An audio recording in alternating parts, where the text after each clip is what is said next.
દિશા આપવાની છે, આપણા યુવાનોને કઈ રીતના આવનારા દિવસોમાં દિશા આપવાની છે, સમાજને કઈ દિશામાં લઈ જવાનું છે, એની ચિંતા પણ આપણે બધાએ કરવું પડશે। ત્યારે મારા વડીલો અહીંયા ઘણા ઉપસ્થિત છે, એ મારા વડીલોને પણ મારી વિનંતી છે કે આપણા છોકરાઓ જ્યાં સુધી ભણવા માંગે એમને ભણાવો। ચાહે આપણા 2 જોડી કપડા ઓછા લેવા પડે તો ઓછા લેવાના, 2 પ્રસંગ ઓછા એટેન્ડ કરવા થાય તો ઓછી કરવાની, 2 પાર્ટી ઓછી થાય તો 2 પાર્ટી નહીં કરવાની, 2 રોટલી ઓછી ખાવાની મળે તો ઓછી ખાજો, પણ આપણા છોકરાઓને ભણાવશો તે દિવસે આપણો ઉદ્ધાર થવાનો।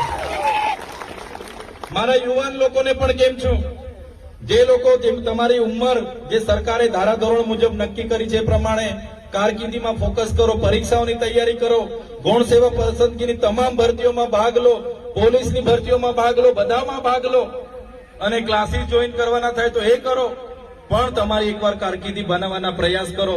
તમારો સમય, તમારી ઉંમર પૂરી થઈ જશે પછી તમને ક્યાંય કોઈ જોબ કરવાની હશે એ પણ મળવાની નથી। ત્યારે મારા યુવાન મિત્રોને પણ મને જેટલા પણ લોકો ચાહે છે, માને છે, બધા જ વડીલોને, બધા જ યુવાનોને મારી વિનંતી છે, શિક્ષણ થકી જ આપણો ઉદ્ધાર થવાનો છે।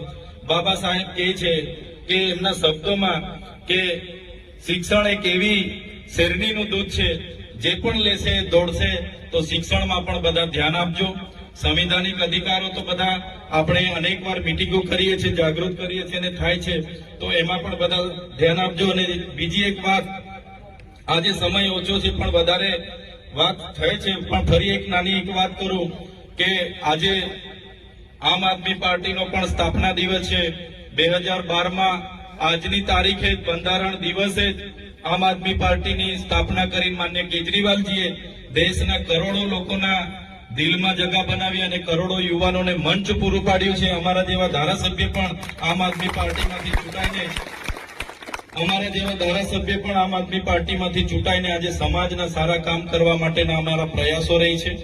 ત્યારે આમ